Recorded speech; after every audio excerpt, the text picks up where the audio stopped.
بسم اللہ الرحمن الرحیم۔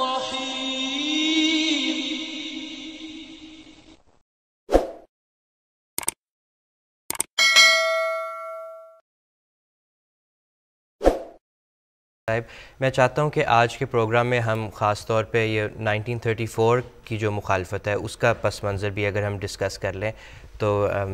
مشہود صاحب کچھ تفصیل اگر آپ 1934 میں قادیان میں احرار نے اپنا ایک دفتر قائم کیا، اور احرار کی کوشش یہ ہوتی تھی کہ جب جماعت احمدیہ کا جلسہ سالانہ ہو اس کے آگے پیچھے وہ اپنی تبلیغ کی کانفرنسز کیا کرتے تھے۔ اکتوبر 1934 میں انہوں نے ایک اپنی کانفرنس کے انعقاد کرنے کا پروگرام بنایا، اور قادیان میں مختلف گلیوں میں دیواروں کے اوپر اپنے پوسٹرز انہوں نے آویزاں کیے، اور جس طرح سے احرار کی روش تھی، ان پوسٹرز کے اندر جس زبان کا استعمال کیا گیا تھا اس کو ہم آج کل کے دور میں کہتے ہیں کہ پارلیمنٹری لینگویج نہیں تھی، لیکن وہ مغلظات کے اوپر مبنی تھی، اور اس کا خاص مقصد ہی یہ تھا کہ قادیان میں بسنے والے احمدیوں کے جذبات کو ٹھیس پہنچائی جائے، ان کو غصہ دلایا جائے اور ایجیٹیٹ کر کے کانفرنٹیشن کی صورتحال پیدا کی جائے۔ اور جب یہ وہ جلسے کا انعقاد کر رہے تھے تو اس وقت جماعت کو جو مختلف طرف سے رپورٹس ملیں اس میں یہ خدشہ بہت بڑھ کے سامنے آیا کہ اس کے اوپر جلسے کے آس پاس فسادات ہونے کا کافی ڈر ہے، اور جماعت کی املاک کے اوپر حملہ کرنے کا بھی کافی زیادہ ڈر ہے۔ اس صورتحال کے پیش نظر جماعت نے جو حکام تھے، پولیس کا ڈپارٹمنٹ تھا، کمشنرز کا ڈپارٹمنٹ تھا، CID کے ڈپارٹمنٹس تھے، اور جو جماعت کے روابط تھے ان کو استعمال کر کے ان کو اس خطرے سے آگاہ کیا، اور اسٹیٹ کو کہا کہ آپ ہمیں پروٹیکشن پرووائڈ کریں وہاں پہ۔ جس طرح سے پہلے حوالہ ہم دے چکے ہیں کہ اس وقت جو گورنمنٹ کی مشینری تھی بیکڈ بائی کانگریس، وہ احرار کی سپورٹ میں تھی، لہذا گورنمنٹ کی طرف سے کوئی ایسی خاطر خواہ مدد نہیں کی جاتی تھی،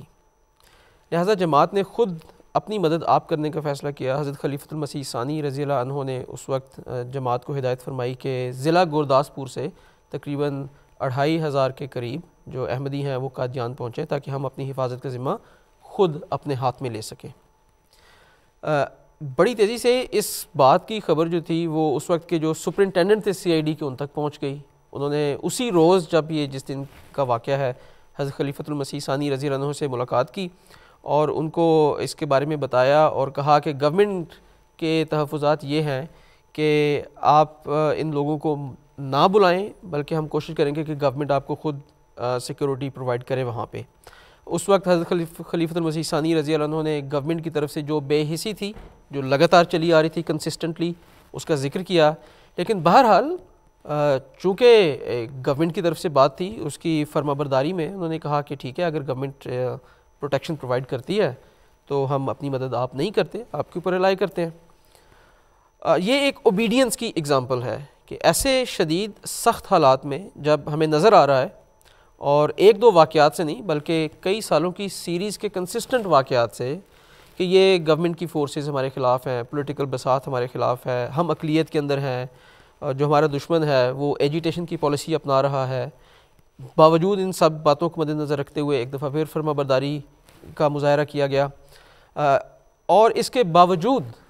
کہ جماعت نے اسٹیٹ کو یہ بتایا کہ ہم یہ جو سرکولر ایشو کر رہے ہیں، جو ایکشن لے رہے ہیں، ہم اس کو ختم کر رہے ہیں، اس وقت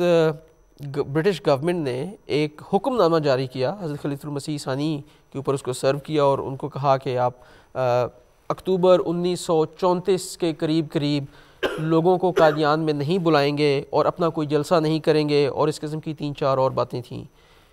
جو کہ بالکل غیر ضروری تھی، کوئی جس کی ضرورت اس وقت نہیں تھی، کیونکہ جماعت کی طرف سے ایک کیٹیگورک اور ان ایمبیگوس غیر مبہم ضمانت دے دی گئی تھی کہ ہم اپنی حفاظت خود بھی نہیں کریں گے۔ بہرحال اس کے خلاف جماعت نے کافی شدید احتجاج کیا، حکومت پنجاب کے سامنے بھی، حکومت ہند کے سامنے بھی، اور پھر حکومت برطانیہ کے سامنے بھی۔ الٹیمیٹلی ایک دور ایسا ہے کہ جب حکومت پنجاب کو اس کے اوپر معذرت کرنی پڑی۔ بہرحال اسی سلسلے میں دوسری بات یہ کہ انہی دنوں کی بات ہے کہ 1935 جنوری کی بات ہے کہ قادیان میں